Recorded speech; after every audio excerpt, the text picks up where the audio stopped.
The dust had barely settled on Thomas Watson's grave when his widow Willa discovered the ranch papers were nothing but lies, and everything she thought she owned belonged to the bank in Yuma, Arizona territory. It was late September 1881, and the afternoon sun beat down mercilessly as Willa Watson urged her tired mare along the narrow trail that wound through the scrubland. She had been riding since dawn, her black morning dress absorbing every cruel ray of heat, the fabric sticking to her skin beneath the layers of proper grief. The banker in Yuma had given her directions to her cousin's homestead 3 hours ago, but the landmarks he mentioned seemed to exist only in his imagination. She had passed the same twisted Joshua tree twice now, or perhaps they all looked identical in this God-forsaken landscape. Her husband had been dead for 6 weeks. 6 weeks of discovering debts she never knew existed, of learning that Thomas had gambled away their savings, of watching strangers cart away furniture from the house she had tried to make a home. The cousin in Arizona was her last hope, a woman she had never met but who had written one kind letter after Thomas's passing. Willa had sold her wedding ring to buy the train ticket west and the horse to make this final journey. The mare stumbled, and Willa felt her own exhaustion echo in the animal's labored breathing. They needed water. They needed rest. She needed to admit that she was hopelessly lost. That was when she saw it, a house standing solid and real against the endless sky. It was not much, a single-story ranch house with a covered porch and a barn that had seen better days, but it was civilization. Smoke rose from the chimney despite the heat, suggesting someone was home. Willa's heart lifted with desperate hope as she guided her horse toward the property. As she drew closer, she could see cattle grazing in a fenced pasture and a well with an actual bucket. Her throat ached at the sight of water. A man emerged from the barn, tall and lean, wearing work clothes dusty from labor. He stopped when he saw her, one hand rising to shield his eyes from the sun. Willa brought her mare to a halt at what she hoped was a respectful distance. Her voice came out more parched than she intended. "Excuse me, sir. I am sorry to intrude, but I am looking for the Hartley homestead. The banker in Yuma gave me directions, but I fear I have lost my way." The man walked toward her with an easy, unhurried gait. As he came closer, Willa could see he was younger than she had first thought, perhaps 30 or 31, with sun-weathered skin and dark hair that needed cutting. His eyes were a striking gray-green, the color of sage after rain, and they studied her with an intensity that made her suddenly aware of how disheveled she must look. "The Hartley place," he said, his voice low and measured. "You have ridden about 5 miles past it." "You took the wrong fork back at Coyote Ridge." Willa's shoulders sagged. 5 miles. Her mare would never make it back without rest and water. "I see. Thank you for the information." She started to turn her horse, though she had no idea how she would manage the return journey. The sun would set in a few hours, and the thought of being caught in this wilderness in the dark made her stomach clench with fear. "Wait."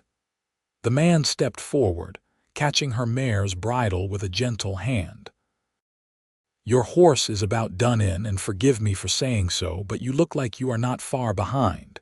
It is a hard ride back to the Hartley place, especially for someone who does not know the trail." "I will manage," Willa said, hearing the brittleness in her own voice. Pride was all she had left. "I am sure you would try," the man said, and there was no mockery in his tone, only a quiet certainty. "But it would be a foolish thing, and you do not strike me as a foolish woman. Your horse needs water and rest. So do you. Stay, and I will show you the way home come morning when it is light and your animal is fit to travel." Willa looked down at him, this stranger offering kindness when she had grown accustomed to closed doors and turned backs. His gray-green eyes held her steadily, and she saw something there that made her throat tighten. Loneliness. The kind that had worn grooves into a person's soul, the kind she recognized because it looked back at her from the mirror every morning. "I do not want to impose," she said, but her resistance was crumbling. "No imposition," he replied. "I am Garrett Quinn. This is my ranch, such as it is. You are welcome to water and shelter, no strings attached. I will sleep in the barn and you can have the house.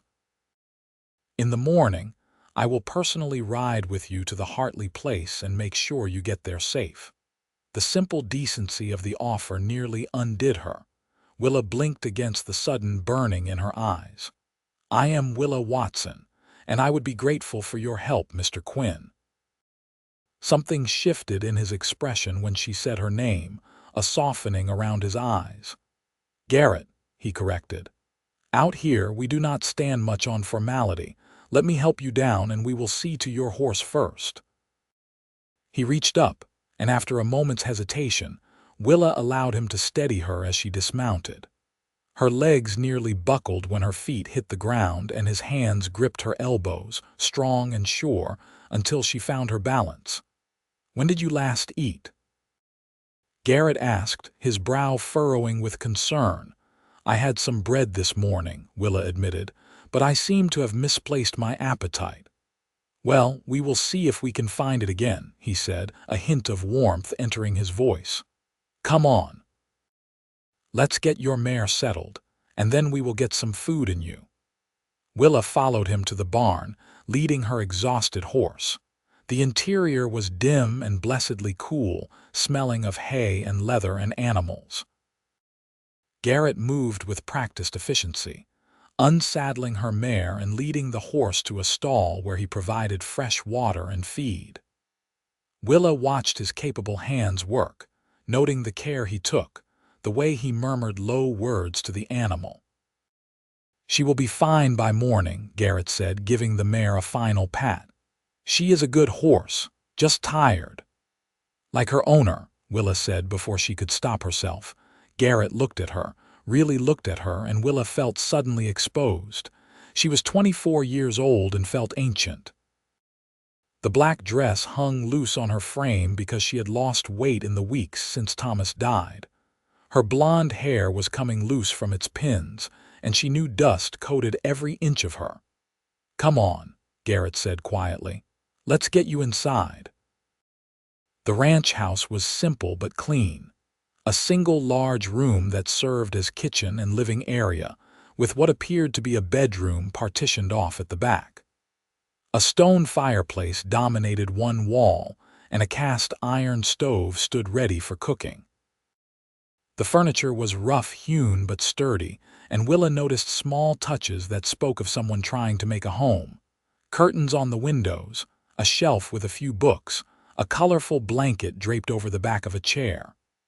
"Sit," Garrett said, pulling out a chair at the wooden table. "I've got stew on the stove. It is nothing fancy, but it is hot and filling." Willa sat, too tired to protest. She watched as Garrett ladled thick stew into a bowl and set it before her with a chunk of bread and a glass of water. The smell made her stomach wake up and remind her how long it had been since she had eaten properly. "Thank you," she said, her voice barely above a whisper. Garrett filled his own bowl and sat across from her, but Willa noticed he did not start eating until she took her first bite. The stew was good, rich with beef and vegetables, seasoned simply but well. She had not realized how hungry she was until she started eating, and she had to force herself to slow down to maintain some semblance of dignity. They ate in comfortable silence for a while.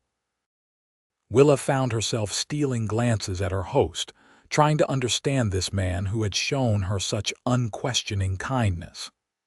There was a quietness about him, a self-containment that suggested someone used to his own company.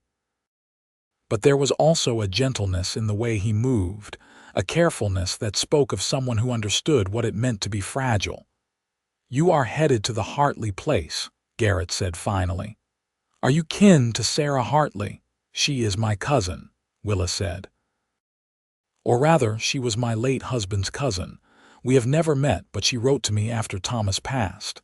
She invited me to come stay with her. Sarah is good people, Garrett said. Her husband died about 2 years back, ranch accident.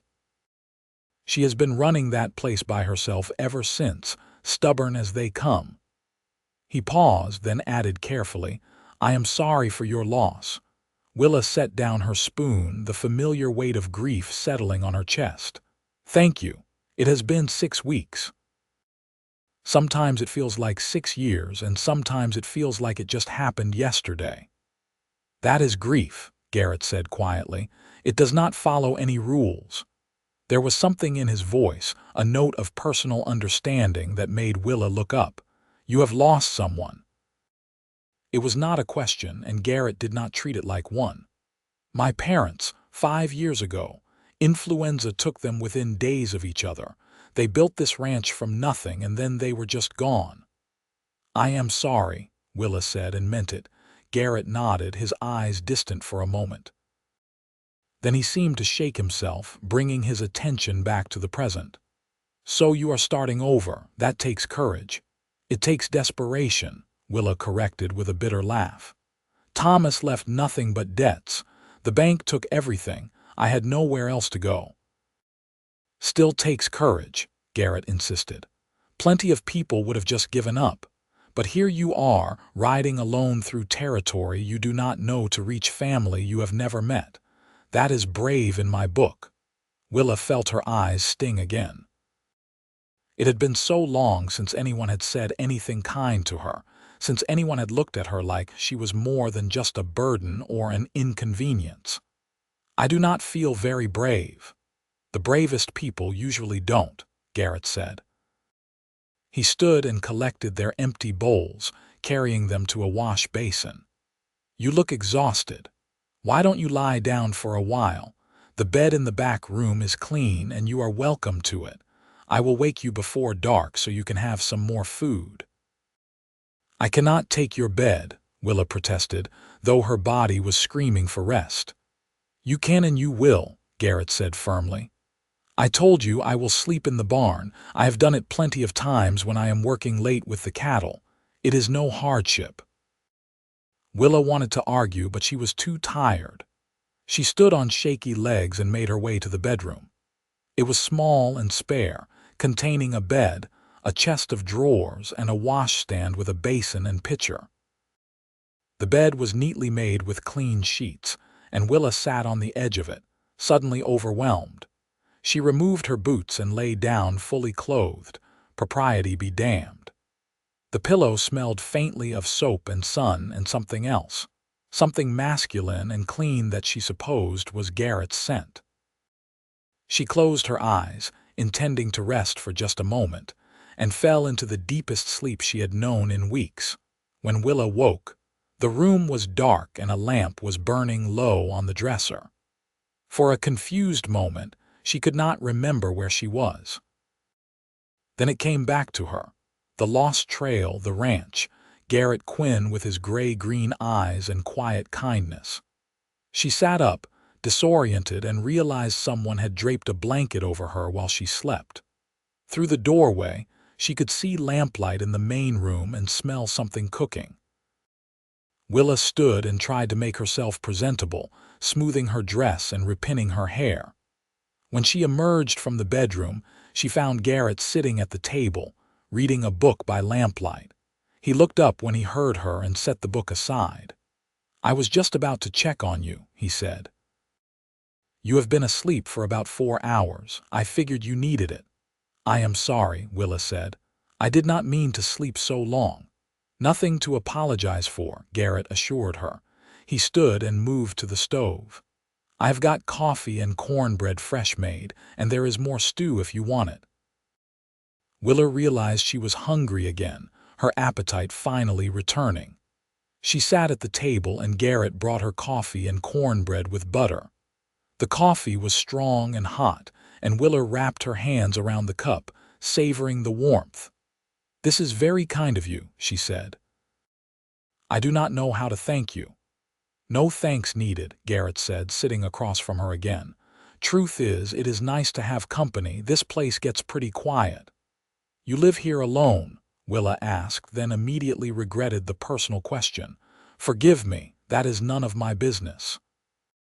It is a fair question, Garrett said easily. Yes, I live alone. Have done since my parents passed. I had a wife for a brief time when I was younger, but that was a long time ago. Willa heard the story in what he did not say. What happened? Garrett was quiet for a moment, his fingers tracing the rim of his coffee cup. Her name was Elizabeth. We married young, too young probably. I was 21, she was 19. We had known each other since we were children.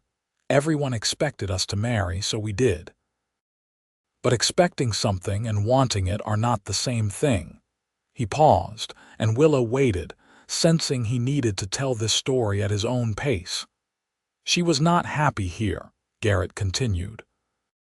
She hated the isolation, hated the work, hated the dust and the heat and the endless sameness of ranch life.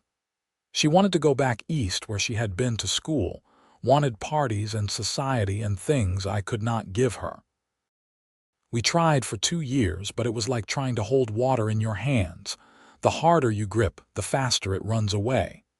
Did she leave? Willa asked gently. She died, Garrett said, and the old pain was evident in his voice. Fever took her in the winter of '77. She had been so miserable, and I kept thinking we would find a way through it, that she would learn to love this life, or I would find a way to give her what she needed. Then she was gone, and all those problems we had did not matter anymore. Funny how that works. I am so sorry, Willa said, her heart aching for him. Garrett shrugged, a gesture that tried and failed to be casual.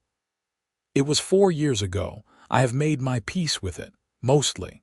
But I think that is why I spend so much time alone now. It is easier than trying to connect with someone when you know how badly it can go wrong. Willa understood that sentiment more than she could say. My marriage was not unhappy, she offered slowly, but it was not particularly happy either. Thomas was charming when we were courting, attentive and romantic. After we married, I learned that the charm extended to other women as well, and to card games and bad investments and whiskey. She had never said that out loud before, never admitted the truth of her marriage to anyone. But something about this quiet room and this understanding man made the words come easier. I tried to be a good wife, Willa continued. I kept the house and managed the money as best I could. I looked the other way when he came home smelling of perfume that was not mine. I told myself that was just how marriage was. Then he died, thrown from a horse he had no business riding while drunk, and I discovered that everything I thought we had was a fiction. The house belonged to the bank. The money was gone. Even the good name I thought he had was tarnished by debts and broken promises. That is a hard betrayal, Garrett said quietly. The hardest part is that I cannot even mourn him properly, Willa admitted. I am sad that he died, but I am also angry, so angry. And then I feel guilty for being angry at a dead man. It is exhausting. You are allowed to feel more than one thing at a time, Garrett said. Grief is not simple, and neither are people. Your husband could have loved you and still hurt you. You can mourn him and still be angry about what he did. Those feelings do not cancel each other out. Willa looked at him, this stranger who somehow understood things she had been struggling to articulate even to herself. How did you get so wise? Garrett laughed, a short, self-deprecating sound. I am not wise. I have just spent a lot of time alone thinking about things. Too much time, probably. Gives a man's thoughts space to wander into uncomfortable territory. They talked late into the night, long past when Willa knew she should excuse herself and let Garrett get to the barn. The conversation ranged widely. Childhoods and dreams, the challenges of ranch life, books they had read, places they had never been but imagined visiting. Willa found herself laughing for the first time in months, really laughing at Garrett's dry observations about his cantankerous cattle and his ongoing battle with a persistent family of raccoons. "They are brilliant and infuriating," Garrett said, describing his nemesis raccoons. "I've tried everything to keep them out of the grain storage. I build a better latch, they figure it out within a week. It has become a personal challenge. I think they are mocking me." "Perhaps you should just leave them a portion of grain," Willa suggested, still smiling.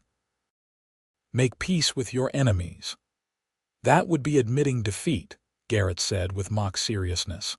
"My pride is at stake here. What kind of rancher would I be if I let myself be outsmarted by raccoons?"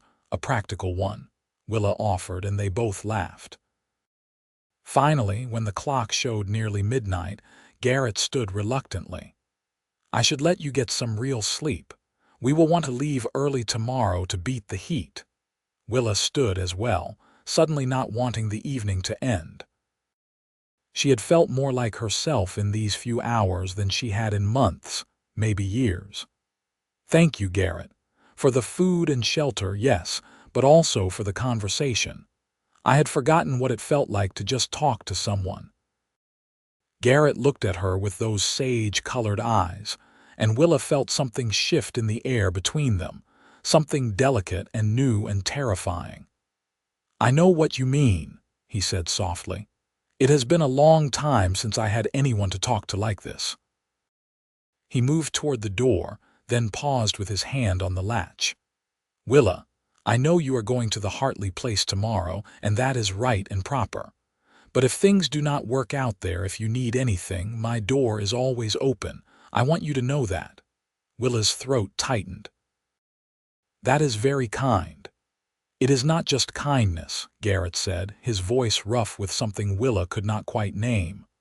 "I have enjoyed today, your company. I know we just met, but it feels like something important." "Does that sound crazy?" "No," Willa whispered. "It does not sound crazy at all." They stood there for a long moment, looking at each other across the lamplit room. Then Garrett nodded once and opened the door, letting in the cool night air. "Sleep well, Willa Watson," he said. "You too, Garrett Quinn," she replied. After he left, Willa stood in the quiet house for a long time, her hand pressed to her chest where her heart was beating faster than it should. She told herself it was just gratitude, just relief at finding help when she was lost. But she knew, with a certainty that both thrilled and terrified her, that it was more than that. She prepared for bed properly this time, washing her face and hands in the basin, changing into her nightgown. But sleep would not come easily. She lay in Garrett's bed, surrounded by his scent, and thought about gray-green eyes and gentle hands and a loneliness that matched her own. Outside, in the barn, Garrett was having similar thoughts. He had made a comfortable pallet in an empty stall, something he had done many times before. But tonight he could not settle. He kept thinking about the woman in his house, her blonde hair coming loose from its pins, the sadness in her blue eyes that was starting to lift, the sound of her laugh. He had not expected this. When he saw her riding up to his property that afternoon, lost and exhausted, he had only thought to help her. It was what his parents had taught him, what any decent person would do. He had not expected to feel this pull toward her, this sense of recognition. It was like she had knocked on his door and suddenly all the quiet spaces in his life were filled with possibility. Garrett knew he was getting ahead of himself. She was a widow, freshly grieving, with nowhere to go but to family she had never met. He was just a waypoint on her journey, a brief stop before she moved on to her real life. It would be wrong to feel anything more than friendly concern for her, but knowing something and feeling it were two different things, as he was discovering. Morning came too quickly and too slowly. Garrett was up before dawn, tending to the animals and preparing for the ride. He saddled his gelding, a steady sorrel named Rusty, and checked over Willa's mare. The horse looked much better after a night of rest and feed, ready for the journey. When Garrett approached the house, he found Willa already awake, dressed in her black traveling dress, her hair neatly pinned. She had made coffee and was attempting to cook something at the stove. "I hope you do not mind," she said when he entered. "I wanted to make breakfast as a thank you, but I am afraid I am not very familiar with your stove." Garrett moved to help her, and together they managed a respectable meal of eggs and more cornbread. They ate quickly, both aware that the day's heat was coming and they needed to get moving. The ride to the Hartley place took about 2 hours, with Garrett leading the way along paths that were invisible to Willa's eyes but clear to him. They talked as they rode, continuing the easy conversation from the night before. Garrett pointed out landmarks and told her about the area, the other ranches, the town of Yuma and what it offered. "Sarah Hartley comes into town about once a month for supplies," Garrett said. "She is well respected, runs a tight operation from what I hear. You will like her." "I hope she likes me," Willa said nervously. "I am coming to her as a charity case. That is not easy for either of us." "You are coming as family," Garrett corrected. "That is different, and Sarah would not have invited you if she did not mean it." The Hartley homestead came into view, a neat house with a well-maintained barn and several outbuildings. A woman was working in a vegetable garden near the house, and she straightened when she saw them approaching. Sarah Hartley was in her early 40s, a tall woman with graying brown hair and a capable air about her.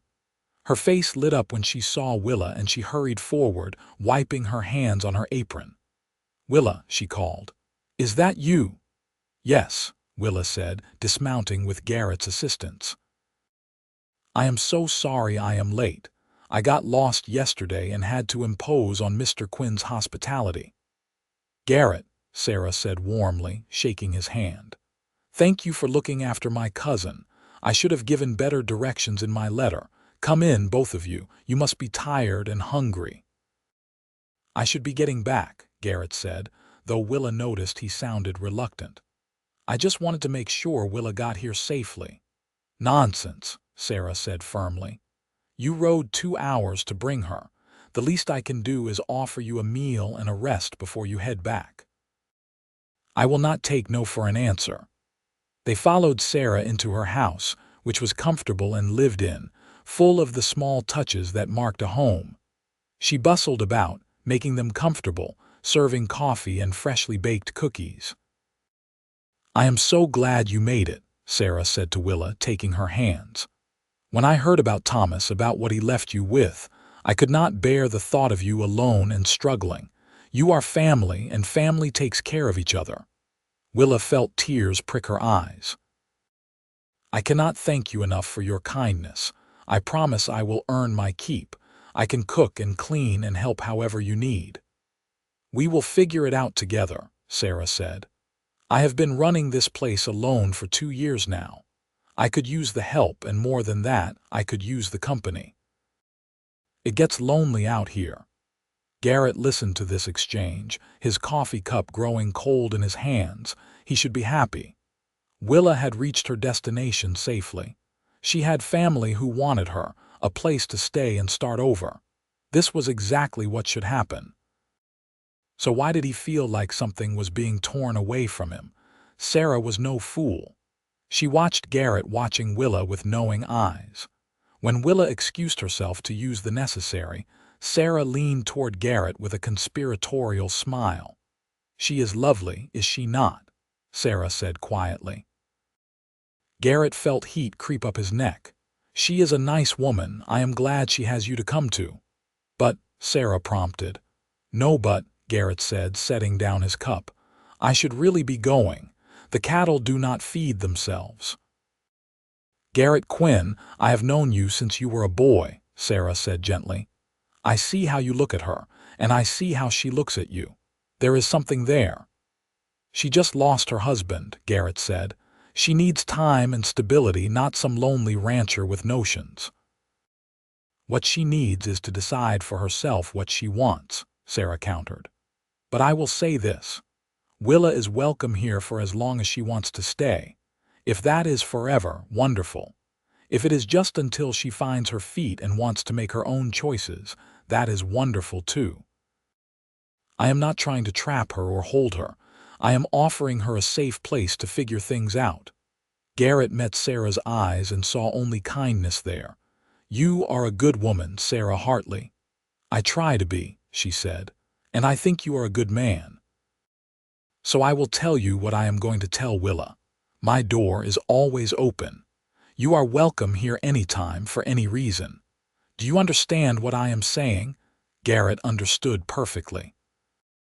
Sarah was giving them permission, space, the opportunity to figure out whatever was happening between them without pressure or judgment. It was more than he had any right to expect. When Willa returned, Garrett stood to leave. I really do need to get back, he said. But Sarah is right. You are welcome at my place anytime you want to visit.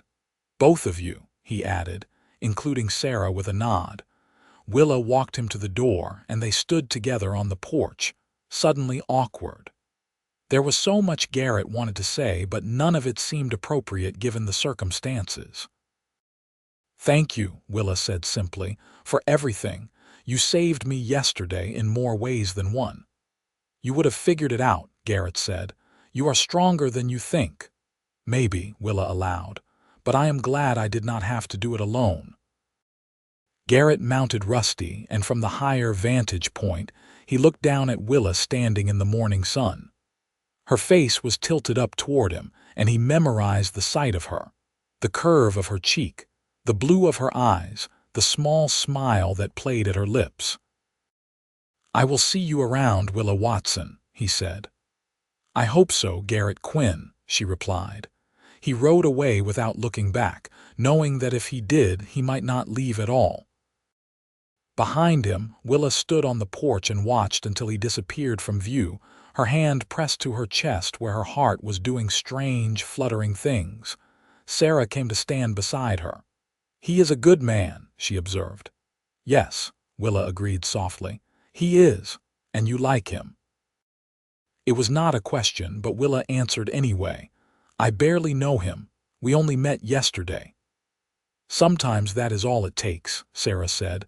I knew I loved Henry the first time I saw him. He was shoeing a horse in his father's blacksmith shop, and I was just a girl bringing a message from my mother. He looked up at me, and I knew, just knew. I have been a widow for 6 weeks, Willa said.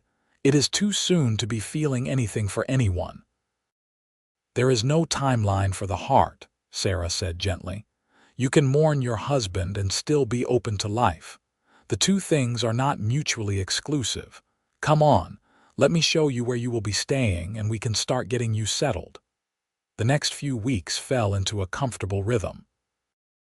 Willa learned the routines of the Hartley ranch, helping Sarah with the cooking and cleaning, tending the vegetable garden, even learning to handle some of the lighter ranch work. Sarah was an excellent teacher, patient and thorough, and Willa found herself enjoying the physical labor, the sense of accomplishment at the end of each day. But through it all, she thought about Garrett. She told herself it was just gratitude, just the natural result of him being kind when she needed it most. But she could not quite convince herself. She remembered the way his eyes had held hers, the gentleness of his hands, the sound of his laugh. She wondered what he was doing, whether he thought about her at all, whether that connection she felt had been real or just her imagination. Sarah, for her part, remained silent on the subject. She did not push or pry, but Willa often caught her watching with a knowing look that said she understood exactly what was happening. 3 weeks after Willa arrived at the Hartley place, Sarah announced they needed to go into Yuma for supplies. It was a full day's trip there and back, and they left early in the morning with the wagon. Yuma was a small but bustling town, full of the rough characters typical of Arizona Territory in 1881. Cowboys and miners mixed with merchants and respectable citizens. Sarah navigated it all with practiced ease, introducing Willa to shopkeepers and neighbors, making her feel welcome. They were loading their supplies into the wagon when Willa heard a familiar voice behind her. Well, if it is not the woman who got lost. Willa turned to find Garrett standing there, his hat in his hands, a smile playing at his lips. Her heart did that strange fluttering thing again, and she could not stop the answering smile that spread across her face. "Mr. Quinn," she said, aiming for proper formality and failing utterly. "What a pleasant surprise." "Garrett," he corrected, just as he had the first time. "I am in town picking up some things. How are you settling in at the Hartley place?" "Very well," Willa said. "Sarah has been wonderful. I feel like I am actually being useful for the first time in a long while." "That is good," Garrett said, and the warmth in his voice made it clear he meant it. "You look well. Better than when I first saw you." "I feel better," Willa admitted. "Everything is still complicated, but I am starting to think I might actually survive this." "You will more than survive," Garrett said with conviction. "You will thrive." Sarah appeared then, her arms full of parcels, her eyes twinkling when she saw Garrett. "Why, Garrett Quinn, what a coincidence running into you here." "Sarah," Garrett greeted her, and Willa could swear he blushed slightly. "It is good to see you." "Listen, I have a few more errands to run," Sarah said, completely transparent in her machinations. "Willa, why do not you keep Garrett company while I finish up? We will meet back at the wagon in an hour." Before either of them could protest, Sarah bustled off, leaving Willa and Garrett standing together in the dusty street. "I think we have been set up," Garrett observed, amusement coloring his voice. "Sarah means well," Willa said, though she was grateful for the chance to talk to him. "She has a romantic heart." "Well, since we have an hour," Garrett said, "would you like to get some coffee? There is a decent cafe down the street." Willa should probably have said no. It would be the proper thing, the cautious thing, but she did not want to be proper or cautious. She wanted to spend time with this man who had occupied so much of her thoughts. "I would like that," she said. The cafe was small but clean, with a few tables occupied by other townspeople. Garrett secured them a table near the window, and they ordered coffee and slices of apple pie that the proprietor promised was fresh that morning. "So tell me," Garrett said after their order arrived, "what have you been up to besides settling in?" Willa laughed. "Is there supposed to be something besides settling in? My days are full of learning how to run a ranch household. Sarah is teaching me everything. I can now make bread that does not resemble a rock, and I am getting better at milking the cow without getting kicked." "Important skills," Garrett said with a grin. "What about the chickens? Have you mastered the chickens yet?" "We have reached an understanding," Willa said seriously. "I do not bother them too much, and they occasionally give me eggs. It is a fragile piece." Garrett laughed, the sound warm and genuine. "Chickens are tyrants. I swear mine organize meetings to discuss new ways to make my life difficult." They talked and laughed, sharing stories of ranch life's small victories and disasters. Willa told him about accidentally dyeing a sheet pink when she washed a new red kerchief with the whites.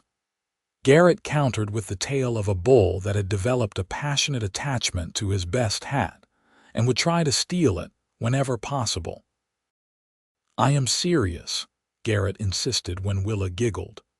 "That bull would wait by the fence, and the second I walked by wearing that hat, he would make a grab for it.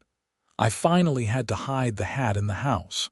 I felt like I had been defeated by livestock." "You seem to have a pattern of losing battles with animals," Willa observed. "First the raccoons, now the bull." "I am starting to think animals do not respect my authority," Garrett said with mock sadness. "It is very damaging to a man's pride." The hour passed too quickly. Before Willa knew it, Sarah was appearing at the cafe entrance, signaling that it was time to head back. Willa felt a pang of disappointment so sharp it surprised her. "I am glad we ran into each other," Garrett said as they walked back to the wagon. "It was good to see you to talk again." "It was," Willa agreed. "Very good." They stood by the wagon, neither quite ready to say goodbye. Sarah was already seated, the reins in her hands, pointedly looking the other direction to give them privacy. "Willa," Garrett said, his voice dropping lower, more serious. "I know you are still figuring things out, and I do not want to presume anything, but I would like to see you again. Properly, I mean. Would you maybe want to have dinner with me sometime? I could come by the Hartley place, bring food so Sarah does not have to cook. We could just talk like we did that first night." Willa's heart was racing. This was a decision point. She could say no, could maintain the safe distance, could focus only on rebuilding her life. Or she could say yes, could step toward something new and uncertain but full of possibility. "I would like that," she heard herself say. "I would like that very much." Garrett's face lit up with a smile so bright it made Willa's breath catch. "Really? That is wonderful. How about this Sunday? I will come by around noon if that works for Sarah." "Sunday is fine," Sarah called from the wagon, abandoning all pretense of not listening. "We do not have any plans." They both laughed at Sarah's lack of subtlety. Garrett helped Willa up into the wagon, his hand lingering on hers for just a moment longer than necessary. "Sunday then," he said. "Sunday," Willa confirmed, her face flushed with pleasure and nervous anticipation. As the wagon pulled away, Willa could not resist looking back. Garrett stood in the street, watching them go, his hat still in his hands. When he saw her looking, he waved, and Willa waved back, feeling like a giddy schoolgirl instead of a practical widow of 24. "Well," Sarah said, a smile in her voice, "that certainly went well. Sarah, did you really have more errands, or did you just abandon me with Garrett on purpose?" Willa asked. "Does it matter?" Sarah replied cheerfully. "The result is what counts, and the result is that Garrett is coming to dinner on Sunday and you are smiling more than I have seen since you arrived." Willa could not argue with that. She was smiling, a genuine expression of happiness that felt foreign after months of grief and stress. "I like him, Sarah. Is that terrible? Is it too soon?" "It is not terrible at all," Sarah said firmly. "Thomas has been gone 6 weeks. You did your mourning for a marriage that, from what you have told me, was not exactly a love match to begin with. You are allowed to be interested in someone new. You are allowed to be happy." "What if I am just lonely?" Willa asked, voicing her deepest fear. "What if I only think I like him because he was kind to me when I needed help? What if I am making a mistake? What if you are not?" Sarah countered. "What if this is exactly what it feels like? A genuine connection with a good man. You will not know unless you give it a chance. And Willa, I have known Garrett Quinn for years. He is decent and honest and hardworking. He has been alone too long, nursing old wounds. I think you could be good for each other." Willa wanted to believe that. She wanted to believe that she could have a second chance at happiness, that her life was not over at 24, that the disaster of her first marriage did not doom her to loneliness forever. "I am scared," she admitted quietly. "That is normal," Sarah said, reaching over to pat Willa's hand. "Anything worth having is a little scary, but you are braver than you think, Willa Watson. You picked yourself up from nothing and rode alone into unknown territory to start over. If you can do that, you can certainly have dinner with a man who clearly adores you." Sunday dawned clear and bright. Willa woke early, her stomach fluttering with nervous anticipation. She tried to keep herself occupied with normal chores, but Sarah finally shooed her away to get ready. "You are making me nervous with all your pacing," Sarah said with affectionate exasperation. "Go wash up and put on your nice dress. The blue one, not the black. You can wear colors now, Willa. Thomas would not have expected you to wear mourning forever." Willa retreated to her room, grateful for Sarah's practical kindness. She washed and dressed carefully in the blue cotton dress Sarah mentioned, one of the few nice things she had managed to keep. She did her hair, taking more care than usual, and pinched her cheeks for color. When she emerged, Sarah nodded approvingly. "You look lovely. Now try to relax. Garrett is just as nervous as you are, I promise." Garrett arrived precisely at noon, riding up with a basket strapped to his saddle. He had clearly made an effort with his appearance as well. Clean clothes, freshly shaved, his hair still damp from washing. He looked handsome and nervous and endearing. "Good afternoon," he said, dismounting and removing his hat. "I hope I am not too early." "You are right on time," Sarah said warmly. Come in, come in. What did you bring us?" Garrett held up the basket. "Fried chicken, potato salad, fresh rolls, and a peach cobbler. I admit I did not make it all myself. Mrs. Henderson at the boarding house in town cooks for her residents, and I may have paid her extra to pack up enough for 3 people. "Smart man," Sarah said, taking the basket. "This smells wonderful. Why do not you and Willa go sit on the porch while I get everything ready? You can talk without me hovering." Willa shot Sarah a grateful look and led Garrett out to the porch. They sat in the 2 rocking chairs there, suddenly shy with each other now that this was official, a planned meeting rather than chance encounters. "You look really nice," Garrett said, his eyes warm with admiration. "That color suits you." "Thank you," Willa said, feeling heat rise in her cheeks. "You look very nice too." They both laughed at their awkwardness and the tension broke. "I have been thinking about this all week," Garrett admitted.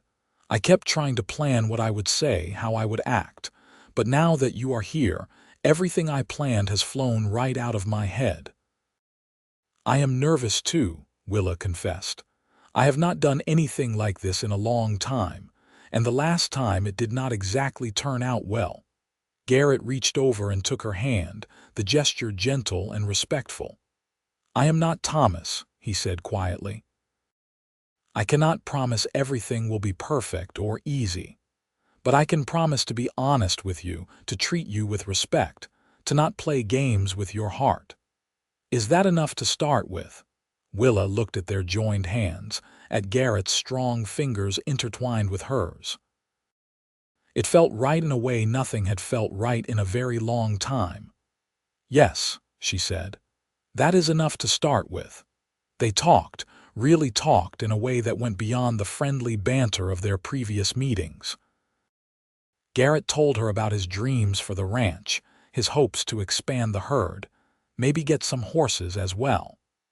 He spoke about the loneliness of the past few years, the way he had let himself drift, going through the motions but not really living. "Then you knocked on my door," he said, "and it was like waking up. Suddenly, everything felt possible again." Willa shared her own story more fully. The slow realization that her marriage was built on sand, the shock of discovering Thomas's debts and deceptions, the terrifying process of losing everything. But she also talked about the strange sense of freedom that came with it. "I know this sounds terrible," she said, "but in some ways losing everything was a gift. I was not happy in that life, in that marriage. I was just going through the motions, telling myself this was as good as it got. Now I get to choose.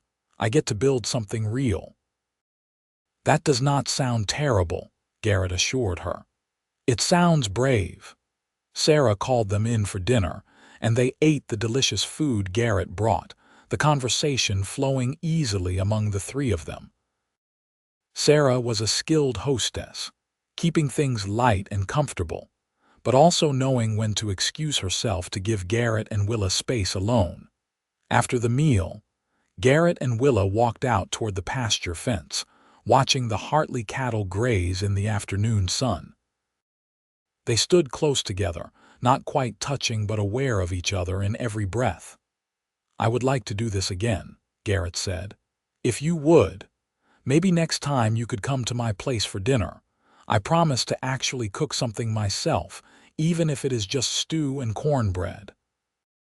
"I would like that," Willa said. "Your stew was very good, by the way." "Was it?" Garrett asked with a grin. "Or were you just so tired and hungry that anything would have tasted good?" "It was genuinely good," Willa insisted.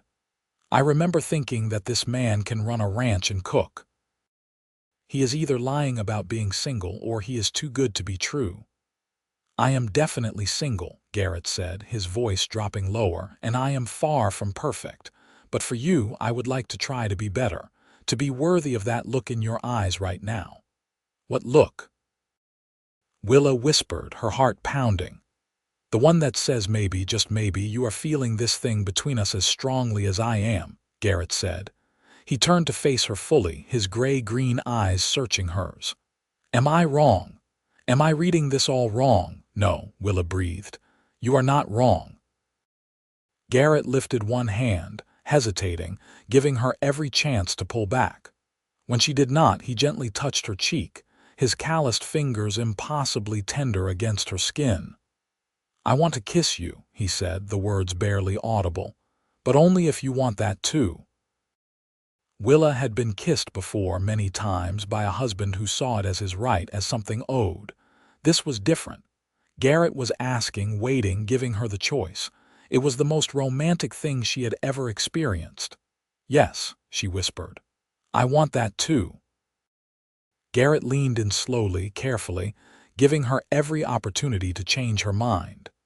When his lips met hers, it was gentle and sweet, a question and an answer all at once. Willa felt something inside her unclench, some tight knot of fear and doubt loosening. This was what a kiss should be, a sharing, not a taking. When they pulled apart, Garrett rested his forehead against hers, both of them breathing a little faster. "That was," Willa started, then could not find the words. "Yeah," Garrett agreed, understanding perfectly. "It was." They stood there in the fading afternoon light, holding each other, letting the moment be what it was. The beginning of something neither had expected but both desperately wanted. The next few weeks fell into a pattern of visits and growing closeness. Sometimes Garrett would come to the Hartley place, helping with work that needed a man's strength, staying for dinner and conversation that stretched late into the evening. Other times, Willa would ride over to the Quinn ranch, with Sarah's blessing and encouragement, spending the day helping Garrett with his work and learning more about the man behind the gentle eyes. She learned that he sang to the cattle when he worked, old songs his mother had taught him. She discovered he was surprisingly well-read, with a collection of books he had inherited from his father and added to whenever he had extra money. She found out he had a dry sense of humor that could make her laugh until her sides hurt, and a gentleness with animals that spoke of deep patience and kindness. Garrett learned that Willa had a stubborn streak a mile wide, refusing to give up on a task until she mastered it. He discovered she had a beautiful singing voice, though she was shy about using it. He found out she was fiercely loyal to those she cared about, defending Sarah against a rude merchant in town with such passion that Garrett fell a little more in love with her right there in the general store. Because that was what was happening, they both knew it. They were falling in love, deeply and truly, in a way neither had experienced before. It was terrifying and exhilarating all at once. One evening in late October, about 6 weeks after their first dinner together, Garrett and Willa sat on his porch watching the sunset paint the sky in shades of orange and pink. Willa was nestled against his side, Garrett's arm around her shoulders, both content in companionable silence. "Can I tell you something?" Garrett said eventually. "Anything," Willa replied. "I love you," Garrett said simply. "I know it has not been long, and I know you might not be ready to hear that, but I needed to say it. I love you, Willa Watson. I think I started loving you the moment you rode up to my place, lost and determined and refusing to give up. I love your strength and your kindness and your laugh. I love how you bite your lip when you are concentrating. I love the way you look in the morning light and the way you argue with my chickens. I just love you, and I needed you to know." Willa turned in his arms to look at him, her eyes bright with tears.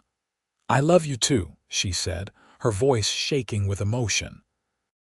"I was afraid to say it, afraid it was too soon or too much. But I do, Garrett. I love you so much it scares me." Garrett kissed her then, pouring all his feelings into it, and Willa kissed him back with equal passion. When they finally broke apart, both were breathless. "Marry me," Garrett said, the words tumbling out before he could stop them. "I know this is sudden. I know we should wait longer, but I do not want to wait. I want to build a life with you, Willa. I want to wake up next to you every morning and fall asleep holding you every night. I want to face the challenges and celebrate the victories together. I want everything with you. Marry me, please." Willa stared at him, her heart racing. By all conventional standards, this was too fast, too impulsive. She had been a widow for less than 3 months. She had known Garrett for barely 2 months. Society would judge her, would say she was improper, that she had not mourned properly. But Willa found she did not care what society thought. Society had not been there when Thomas left her with nothing. Society had not offered her a hand when she was lost and alone. Garrett had done that. Garrett had shown her what real love could look like, respectful, kind, honest. "Yes," she said, joy bubbling up inside her. "Yes, I will marry you." Garrett let out a whoop of happiness and spun her around, both of them laughing like children. When he set her down, he kissed her again and again, until they were both giddy with it. "I will do right by you," Garrett promised, his hands cupping her face. "I will work hard and provide for you and never give you cause to regret this. I swear it, Willa." "I know you will," Willa said, covering his hands with hers. "And I will do the same for you. We will build something good together, Garrett, something real and lasting." They told Sarah that evening, riding back to her place together with Garrett unwilling to let Willa out of his sight. Sarah took one look at their faces and immediately started crying happy tears. "Finally," she said, hugging them both. "I knew from the first day you two were meant for each other." "Oh, this is wonderful. When is the wedding?" "As soon as possible," Garrett said, looking at Willa for confirmation. "Unless you want something big and fancy." "I do not need fancy," Willa said. "I just need you. And family," she added, smiling at Sarah. They decided on a wedding in 3 weeks, giving them time to make basic arrangements, but not so long that they had to wait forever. Sarah threw herself into preparations with enthusiasm, insisting on making Willa a proper wedding dress, inviting the neighbors, planning a celebration worthy of the occasion. Garrett used the time to prepare his house for a wife. He built new furniture for the bedroom, including a beautiful wardrobe for Willa's clothes. He whitewashed the interior walls, making everything fresh and clean. He bought fabric for new curtains and insisted Willa choose the pattern she liked. He wanted her to feel like it was her home, not just a place she was moving into. Willa spent her time finishing the dress with Sarah, but also working on special touches for Garrett. She embroidered pillowcases for their bed, made a quilt in colors she knew he liked, baked and stored food for the celebration. She felt like she was preparing for a real marriage this time, one built on mutual respect and genuine affection. The night before the wedding, Willa stayed at the Hartley place while Garrett went back to his ranch. They both agreed to follow the tradition of not seeing each other before the ceremony, though parting was difficult. "Tomorrow," Garrett said, kissing her goodbye on Sarah's porch. "Tomorrow you will be my wife." "Tomorrow," Willa echoed, her heart full. "I cannot wait." That night, lying in her bed at Sarah's house for the last time, Willa thought about the strange journey that had brought her here. Losing Thomas, losing everything, riding alone through the desert, knocking on a stranger's door for directions. If someone had told her then that within 2 months she would be marrying that stranger and feeling happier than she had ever been, she would have thought them mad. But here she was, on the eve of her wedding, feeling certain and joyful and ready. She was not the same woman who had left her old life behind. She was stronger now, clearer about what she wanted, willing to fight for her own happiness. And she was marrying a man who saw her, really saw her, and loved what he found. The wedding day dawned clear and beautiful, the November air crisp but not cold. Sarah had arranged for the ceremony to take place at her ranch, under the big cottonwood tree that shaded the yard. A circuit preacher who passed through the area regularly agreed to perform the ceremony. Neighbors from surrounding ranches gathered, curious to meet Garrett's bride and offering their good wishes. Willa dressed carefully in the simple but beautiful dress Sarah had made, pale ivory with delicate blue embroidery at the collar and cuffs.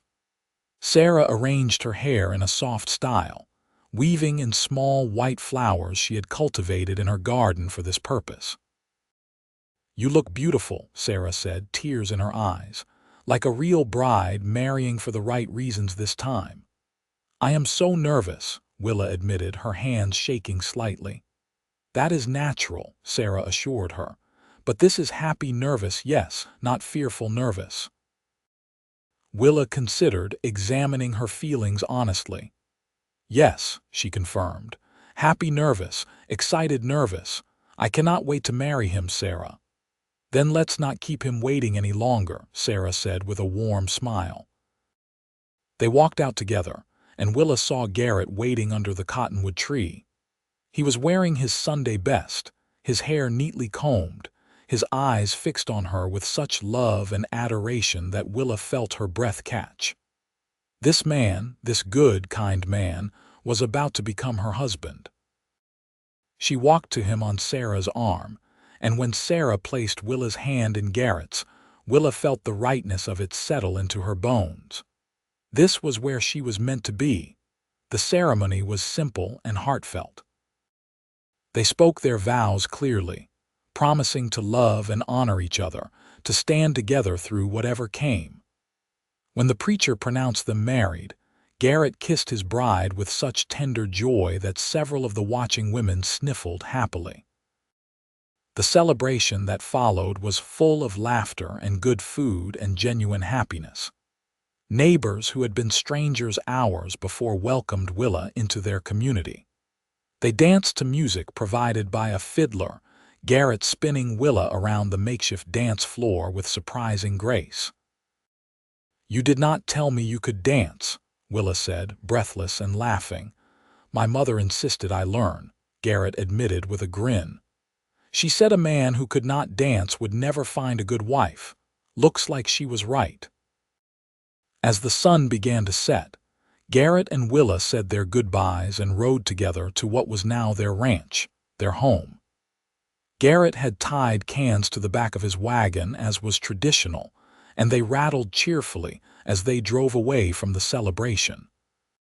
At the house, Garrett helped his wife down from the wagon, but instead of setting her on her feet, he swept her up in his arms. "What are you doing?" Willa asked, laughing. "Carrying my bride over the threshold," Garrett said, carrying her up the porch steps. "It is supposed to be good luck." He carried her inside the house, which was lit with lamps he had set up before leaving for the wedding. In the soft light, Willa could see all the work he had done, all the touches he had added to make her feel welcome. Garrett set her gently on her feet, suddenly shy. "This is your home now, Willa. Ours, I mean. I want you to feel free to change anything to make it how you want it." Willa looked around at the clean walls, the new furniture, the curtains she had chosen, the small signs of Garrett everywhere. "It is perfect," she said honestly. "Because you are here." That night, they came together as husband and wife with tenderness and growing passion, discovering each other with joy and wonder. There was awkwardness and laughter, nervousness and delight. But mostly there was love, the kind of deep, true love that made everything else fall away. Afterward, lying in Garrett's arms with her head on his chest, listening to his heartbeat, Willa felt peace settle over her like a blanket. "Thank you," she said quietly. "For what?" Garrett asked, his fingers tracing lazy patterns on her shoulder. "For seeing me," Willa said. "For not giving up on me when I was lost. For showing me what love could really be like. For being you." Garrett tightened his arms around her. "I am the one who should be thanking you. You brought light into my life, Willa. I was just existing before you came. Now I am living. Really living." They fell asleep wrapped around each other, husband and wife, beginning their life together. The first months of marriage were an adjustment, as all marriages are. They learned each other's habits and quirks, figured out how to share space, negotiated chores and responsibilities. But it was easier than either had expected because they approached it as partners, willing to compromise and communicate. Willa thrived in her new role. She had been afraid she would not be a good rancher's wife, that her city upbringing would make her useless. But she proved to be a quick learner and hard worker. She conquered the chickens, mastered the art of ranch cooking, learned to ride better and handle cattle. More than that, she brought life to the ranch in ways Garrett had not anticipated. She planted flowers near the house, established a better vegetable garden, organized the house in ways that made everything run more smoothly. Garrett, for his part, made sure Willa never doubted she was loved. He left her little notes when he went out to work early. He brought her wildflowers for no reason. He listened when she talked about her ideas and took her suggestions seriously. He made her feel valued and respected in ways she had never experienced. They worked the ranch together, building the herd, improving the property. It was hard work, the days long and often exhausting. But they did it together, and that made all the difference. At the end of each day, they would sit on the porch and watch the sunset, talking about everything and nothing, just being together. Sarah remained a constant presence in their lives, stopping by regularly or welcoming them when they visited her. She watched their happiness with deep satisfaction, pleased to have played a role in bringing them together. Winter came to Arizona territory, mild compared to many places, but still cold enough to require fires and warm blankets. Garrett and Willa spent the longer evenings reading aloud to each other, playing cards, making plans for the coming year. They talked about expanding their herd, maybe getting some horses, building an addition onto the house. It was during one of these quiet winter evenings, about 3 months after their wedding, that Willa shared important news. "Garrett," she said, setting down her mending with shaking hands, "I need to tell you something." Garrett looked up from the harness he was repairing, immediately alert to her serious tone. "What is it? Is something wrong?" "No," Willa said, a nervous smile playing at her lips. "Nothing is wrong, at least I do not think so, I hope not. I am pregnant, Garrett, we are going to have a baby." Garrett stared at her, the harness falling forgotten from his hands. Then a smile spread across his face, so wide and joyful that Willa felt her own nervousness fade. "Truly?" he asked, standing and moving to her. "We are having a baby." "Yes," Willa confirmed, laughing as he pulled her into his arms. "I am about 2 months along, I think. Are you happy?" "Happy." Garrett pulled back to look at her, his eyes bright with tears. "I am over the moon, a baby, our baby. Oh, Willa." He kissed her, and Willa tasted salt from his tears mixing with her own. They held each other, overwhelmed by the magnitude of it, the beautiful reality that their love was creating new life. "I am scared," Willa admitted. "What if I am not a good mother? What if something goes wrong?" "You will be a wonderful mother," Garrett said with absolute conviction. "And I will be with you every step of the way. We will figure it out together, just like we figure everything else out." They told Sarah the next time they saw her, and she cried and hugged them and immediately started planning. She had been through pregnancy and childbirth herself, though her own children had not survived infancy, a grief she carried quietly. But she channeled her knowledge and love into helping Willa prepare. The pregnancy progressed smoothly through winter and into spring.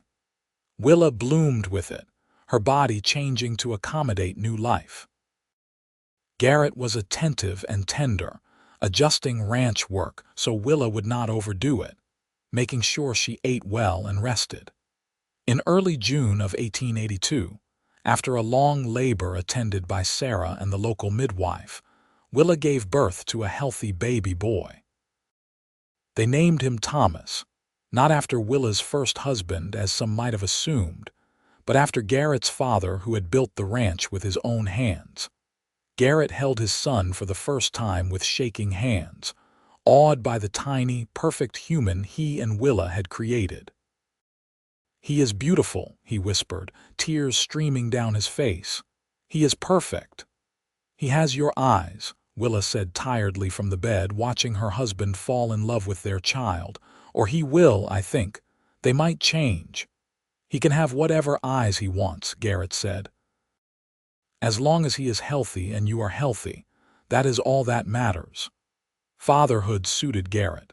He was patient and gentle, taking to the role with the same quiet competence he brought to everything. He would walk baby Thomas around the house in the middle of the night when the baby fussed, singing the old songs his mother had taught him. He built a cradle with his own hands, smooth and safe. He made sure Willa had help and support, never expecting her to manage everything alone. Willa discovered that motherhood, while exhausting, filled her with purpose and joy she had not anticipated. She loved this little person with a fierce intensity that sometimes scared her with its power. She loved watching Garrett with their son, seeing the tenderness and love in every interaction. As Thomas grew from infant to toddler, the Quinn Ranch thrived. They expanded their herd as planned, added some horses that Garrett trained and sold. The house got its addition, creating a proper bedroom for Thomas and giving them more living space. They were not wealthy, but they were comfortable and growing more secure each year. Sarah remained a constant presence, a doting honorary aunt to Thomas and a trusted friend to both Garrett and Willa. She often joked that she got all the joys of grandparenting without the exhaustion of actual parenting. When Thomas was 2 years old, Willa found herself pregnant again. This time the news came with less surprise but equal joy. Their daughter arrived in spring of 1884, a healthy girl they named Margaret after Garrett's mother. Life settled into a rhythm of work and family, challenges and triumphs. There were hard times. A drought one year that tested their resources, a bad winter that cost them some cattle, childhood illnesses that terrified them until their children recovered. But there were far more good times. First words and first steps, successful cattle drives, improvements to the ranch, quiet evenings as a family, lazy Sunday afternoons with Sarah. Willa sometimes thought back to that desperate day when she rode up to a stranger's door, lost and hopeless. She thought about how her life could have gone so differently if Garrett had not been kind, if she had not taken the risk to stay. The trajectory of her entire life had changed in that moment, shifted from despair to hope, from loneliness to love. She and Garrett talked about it sometimes, in the late evening after the children were asleep, lying in bed together. "Do you ever wonder what would have happened if you had just given me directions and sent me on my way?" Willa asked one night. "All the time," Garrett admitted. "And then I thank God I had the sense to ask you to stay. Best decision I ever made." "I was so scared that day," Willa remembered, "lost in every sense of the word, and then there you were, offering me a home before you even knew me." "I knew enough," Garrett said, pulling her closer. "I saw a woman who was tired but had not given up, who was afraid but still brave. I saw someone worth knowing. And I was so damned lonely, Willa. Having you stay, even for one night, felt like being rescued myself." "We rescued each other," Willa said softly. "We did," Garrett agreed. "And every day since, you have made my life better just by being in it." They watched their children grow. Thomas proved to be quiet like his father, but with his mother's stubborn streak. He loved the ranch work, following Garrett around from the time he could walk. Margaret was spirited and social, with her father's gray-green eyes and her mother's golden hair. She could charm anyone and frequently did. A third child arrived when Margaret was 3, another boy they named Henry after Sarah's late husband. Sarah cried when they told her the name, touched beyond words by the honor. The Quinn Ranch became known in the area as a place of stability and kindness. They helped neighbors in need, hosted gatherings, contributed to the community. Garrett served on the local Cattlemen's Association.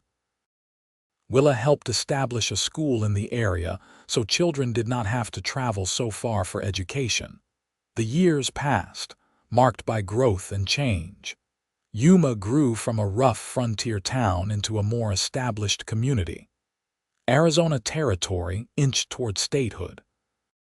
The wild frontier of their early years slowly gave way to more civilization.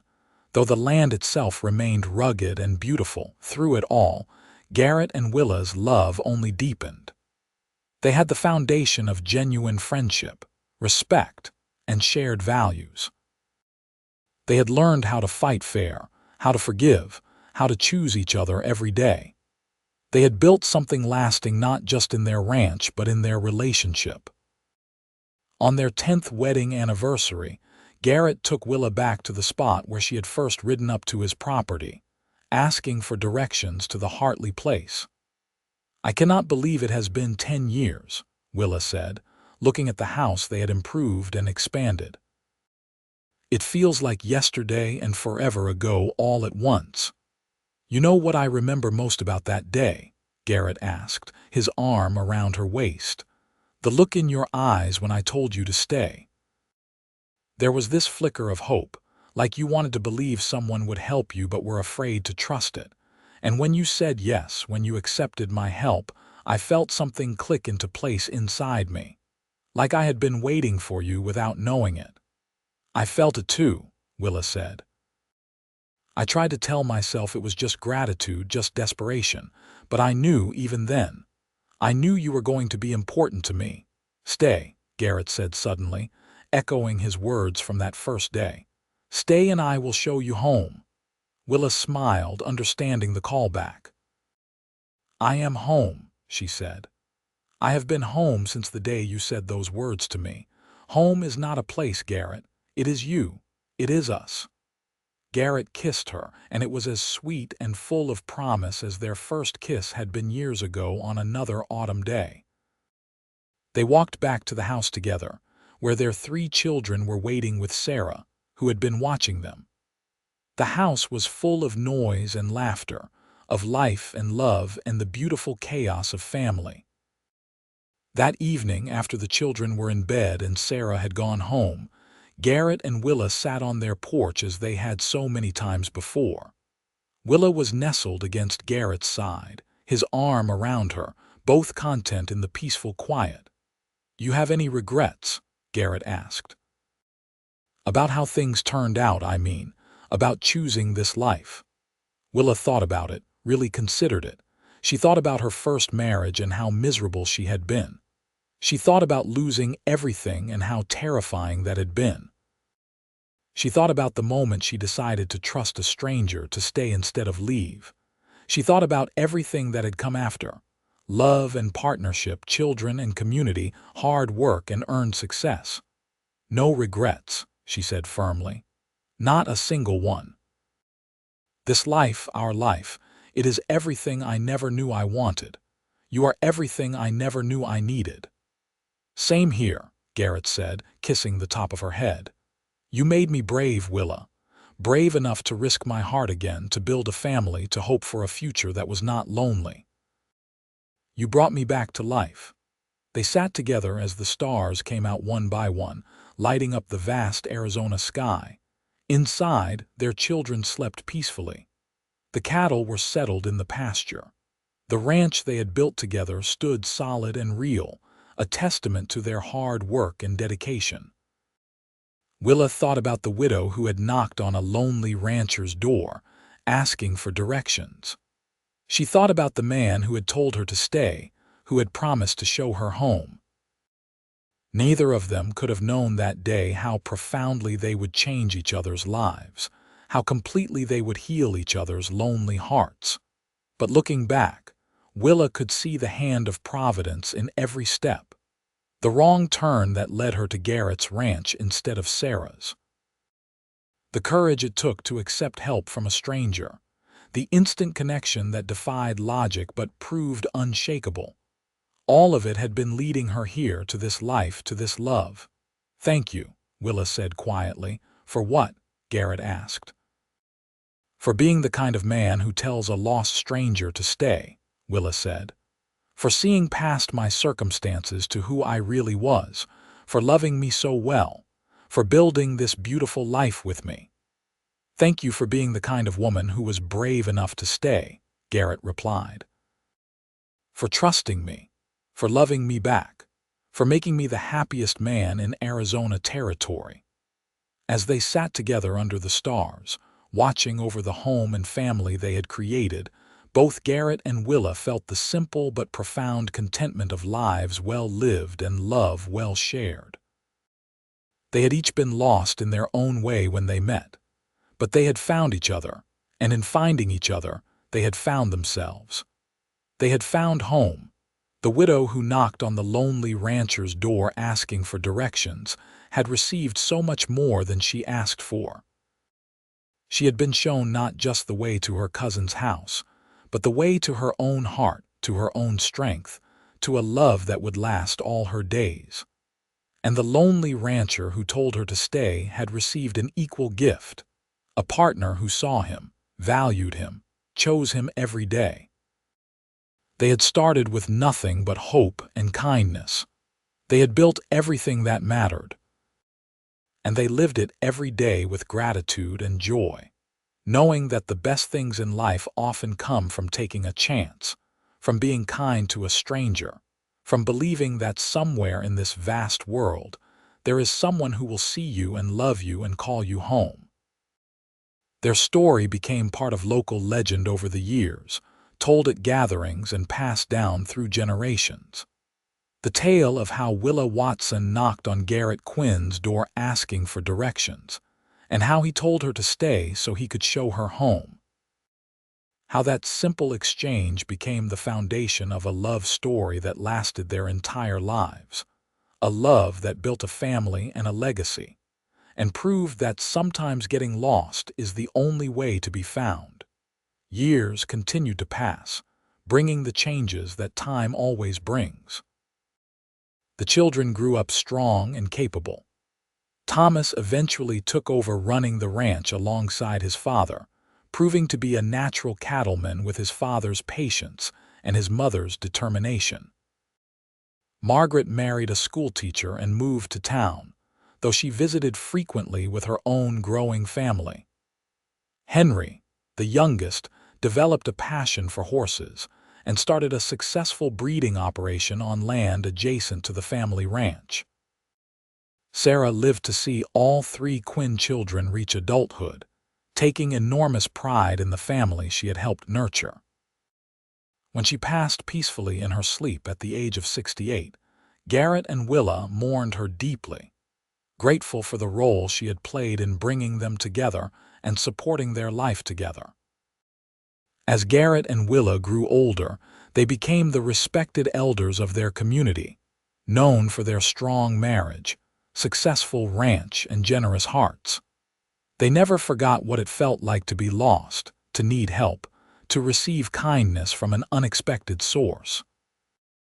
They paid that forward throughout their lives, helping young couples starting out, offering work to those who needed it, providing wisdom and support to anyone who asked. On their 25th wedding anniversary, their children threw them a large celebration. Friends and neighbors came from miles around to honor the couple who had become pillars of their community. There were speeches and toasts, stories and laughter, dancing and good food. But the best part of the evening for Garrett and Willa came at the end, when everyone had gone home and they sat together on their porch, in the same spot where they had sat countless times before. 25 years, Willa marveled, her head on Garrett's shoulder. Who would have thought that lost widow and lonely rancher would make it this far? I would have, Garrett said with certainty. From the moment you said yes and stayed, I knew we were going to build something lasting. You were always the wiser one, Willa teased gently. Not wiser, Garrett corrected. Just lucky. Lucky that you got lost on that particular day and ended up at my door. Lucky that you were brave enough to accept help. Lucky that you chose me every day since then. I am the lucky one, Willa insisted. You gave me a home, Garrett. Not just this ranch, though I love it dearly. You gave me a home in your heart. You showed me what real love looks like. You gave me the family I always wanted. You gave me a life worth living. They kissed, and even after 25 years, there was still magic in it, still the spark that had drawn them together from the first. As they sat together under the familiar stars, Garrett and Willa reflected on the extraordinary journey they had taken together. From that first desperate day when a widow knocked on a lonely rancher's door, asking for directions, to this moment of deep contentment and lasting love. They had built something beautiful together, something that would outlast them in their children and grandchildren, in the ranch they had created, in the love they had shared. You remember what you said to me that first day? Willa asked softly. Stay and I will show you home. I remember, Garrett confirmed. You kept your promise, Willa said, her voice thick with emotion. You showed me home in every possible way, and I have been home ever since. We showed each other home, Garrett said, holding her close. And we will keep showing each other home every day for the rest of our lives. And they did exactly that. They lived out their years together on the ranch they had built, surrounded by family and friends, secure in the love they had found and nurtured. They faced the challenges that come with aging with the same partnership they had brought to everything else. Together, with humor and grace and unwavering support for each other. When Garrett Quinn passed away peacefully at the age of 76, with Willa holding his hand and their children gathered around, his last words were words of love and gratitude for the life they had shared. Willa followed him 3 years later at the age of 72, her own last breath a whisper of his name. They were buried together on a hill overlooking their ranch, under the wide Arizona sky they had both loved. The inscription on their shared stone reads simply, Here lies Garrett Quinn and his wife Willa. He asked her to stay. She made him a home. Together they built a life of love. Their descendants continued to work the Quinn Ranch, passing it down through generations, keeping alive the story of how it all began.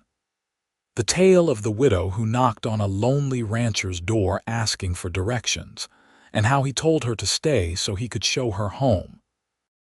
How that moment of kindness and courage changed 2 lives forever, and created a legacy of love that endured long after they were gone.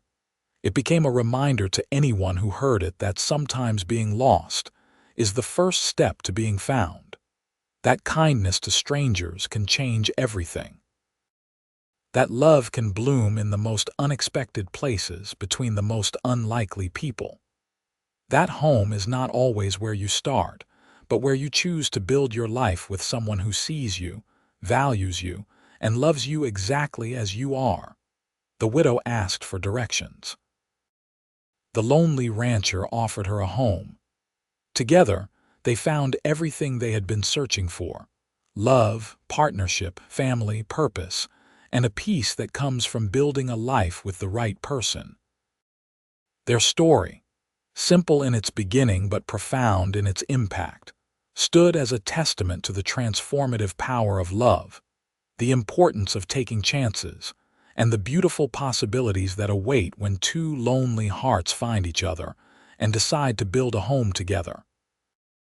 And so their love story, which began on a desperate afternoon in September of 1881, continued to echo through time, inspiring others to be kind, to be brave, to believe in the possibility of love even when circumstances seem hopeless.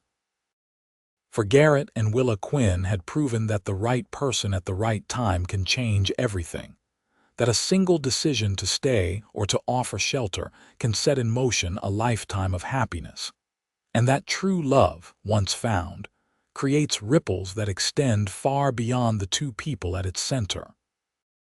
Their home, built on kindness and sustained by love, stood as proof that the best things in life often come from unexpected sources, that getting lost sometimes leads us exactly where we need to be, and that asking for help can lead to receiving far more than we ever imagined possible. The widow and the lonely rancher found each other, fell in love, built a life, and in doing so created something timeless. A love story for the ages, set against the rugged beauty of the American West, proving that home is not a place but a person, and that love, when nurtured and cherished, can overcome any obstacle and last beyond a lifetime.